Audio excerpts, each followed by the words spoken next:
सबसे पहले अपने नेता को खोजना चाहिए कि उनके नेता कहाँ विलीन हो चुके हैं, कहाँ गए हुए हैं, किस खो में हैं, किस जगह पर हैं, लापतागंज में है कि कौन गंज में है। मुकेश रोशन को महुआ की जनता ने रास्ता दिखा दिया है कि आप कहाँ हैं, इसलिए इससे ज़्यादा उसके प्रश्न का उत्तर मैं नहीं दे सकता। कि आप लोग के 50-60 विधायक उन लोग के संपर्क में।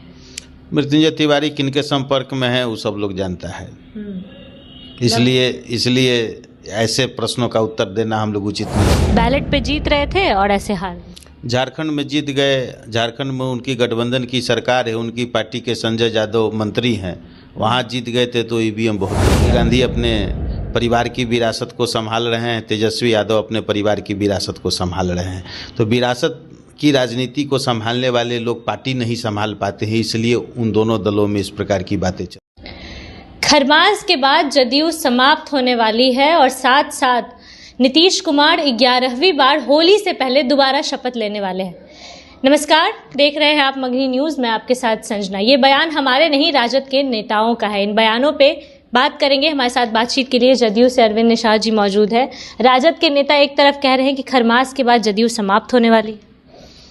राजद के नेताओं को सबसे पहले अपने नेता को खोजना चाहिए कि उनके नेता कहाँ विलीन हो चुके हैं, कहाँ गए हुए हैं, किस खो में हैं, किस जगह पर हैं, लापतागंज में है कि कौन गंज में है। पहले राजद के नेताओं को अपने नेता का खोज अभियान जारी करना चाहिए। मुकेश सहनी तो बोल रहे हैं कि चुनाव खत्म ही हो गया, तो अब यहाँ रह के तेजस्वी यादव क्या करेंगे? वो अपने भी तो यहाँ नहीं, वो अपने बारे में भी तो कहा है कि यहाँ रह के क्या करेंगे।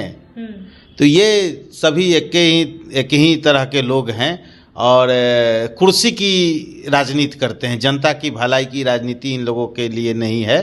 कुर्सी कैसे प्राप्त करें, कुर्सी की लड़ाई के आपाधापी में ये लोग रहते हैं और जनता ऐसे लोगों को खूब जानती है, खूब पहचानती है, इसीलिए जनता ऐसे नेताओं से तौबा करती है। कल मृत्युंजय तिवारी भी कह रहे थे कि आप लोग के 50-60 विधायक उन लोग के संपर्क में।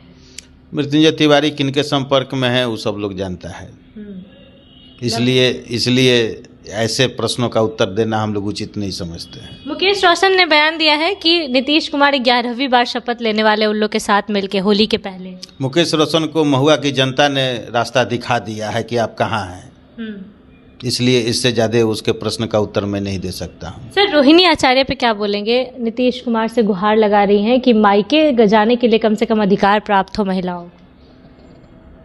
उनको यह अधिकार अपने भाई से मांगना चाहिए। पूरे बिहार की महिलाएं खुशी खुशी अपने मायके जाती हैं सिवाय रोहिणी आचार्य के। तो रोहिणी आचार्य जी को अपना अधिकार अपने परिवार में मांगना चाहिए। नीतीश कुमार से तो निवेदन कर ही रही है।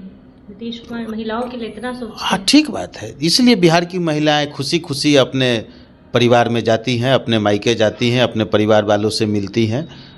रोहिणी आचार्य एक राजनेत्री हैं, राष्ट्रीय जनता दल की प्रत्याशी रही हैं। अब वो सिर्फ लालू यादव की सिर्फ बेटी नहीं, बिहार की राजनेत्री हैं, इसलिए उनको अपने परिवार में अपना अधिकार मांगना चाहिए। राजद जिस तरीके के बयान दे रहा है जदयू को लेकर, ऐसा लग रहा है कि जदयू वापस से राजद से मिल सकती है?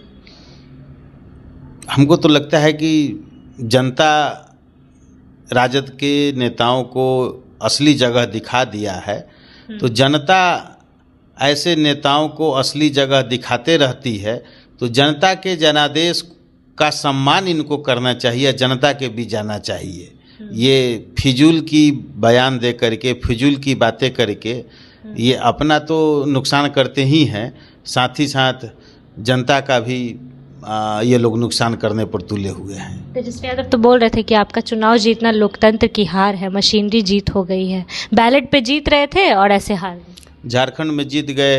झारखंड में उनकी गठबंधन की सरकार है, उनकी पार्टी के संजय यादव मंत्री हैं, वहाँ जीत गए थे तो ईवीएम बहुत बढ़िया था। कर्नाटक में जीत गए, तेलंगाना में जीत गए, हिमाचल में जीत गए, तो महागठबंधन कांग्रेस पार्टी खूब बढ़िया है, ईवीएम बहुत बढ़िया है। और जहाँ हार जाते हैं वहाँ ईवीएम खराब है। यही तो इन लोगों की धंधा है। सर, कांग्रेस और राजद के बीच क्या चल रहा है? महागठबंधन लगातार कह रही है कि हमारे बीच सब ठीक है, जैसी बयानबाजियां हो रही है, लग रहा है कि सब ठीक है। दोनों कांग्रेस और राजद में विरासत वाले नेता हैं। राहुल गांधी अपने परिवार की विरासत को संभाल रहे हैं, तेजस्वी यादव अपने परिवार की विरासत को संभाल रहे हैं। तो विरासत की राजनीति को संभालने वाले लोग पार्टी नहीं संभाल पाते हैं, इसलिए उन दोनों दलों में इस प्रकार की बातें चल रही है। बिहार को तो संभालने वाले थे, बिहार हाँ, तो कहाँ संभाल पाए? जनता ने उनको जगह दिखा दिया है, इसलिए 10,000 के चक्कर में हार गए। हाँ, बोलने दीजिए ना। झारखंड में मैया सम्मान योजना कर करके वहाँ सत्ता प्राप्त कर लिए, वहाँ नहीं दिखाई पड़ रहा था। गृह लक्ष्मी योजना कर्नाटक में चल रहा था, वहाँ नहीं दिखाई पड़ा। ये दरअसल जनता से नकारे गए लोग हैं, इसलिए इस प्रकार की बातें बोल रहे हैं। मुकेश रोशन के बयान में कितनी सच्चाई है? फिर मैं वही बात दोहराऊंगा कि मुकेश रोशन को जनता ने औकात दिखा दिया है, जनता ने बता दिया है।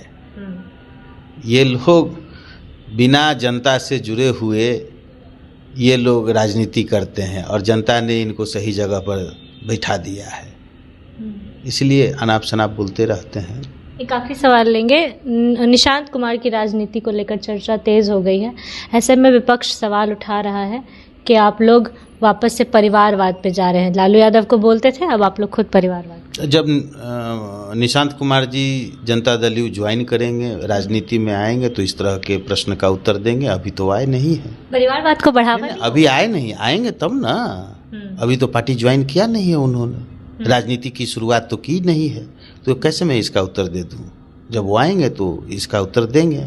आपके गृह मंत्री पे भी तो सवाल उठा रहे हैं, दलितों का घर तोड़ा जा रहा है, बुलडोजर चल रहे हैं। नहीं, ऐसी बातें नहीं है, विधि सम्मत कार्रवाई हो रही है। और जो लोग सरकारी ज़मीन का इंक्रोचमेंट किए थे, वैसे लोगों पर सरकार के स्तर पर कार्रवाई हो रही है। चलिए, विपक्ष के उठ रहे तमाम सवालों पे करारा जवाब मिला है। अरविंद निषाद जी हमारे साथ थे। पूरे बयान को लेकर जो भी राय होगी अपनी राय कमेंट बॉक्स में ज़रूर दें। फिलहाल इस खबर में इतना ही। बने रहिए हमारे साथ, देखते रहिए मगही न्यूज़। धन्यवाद।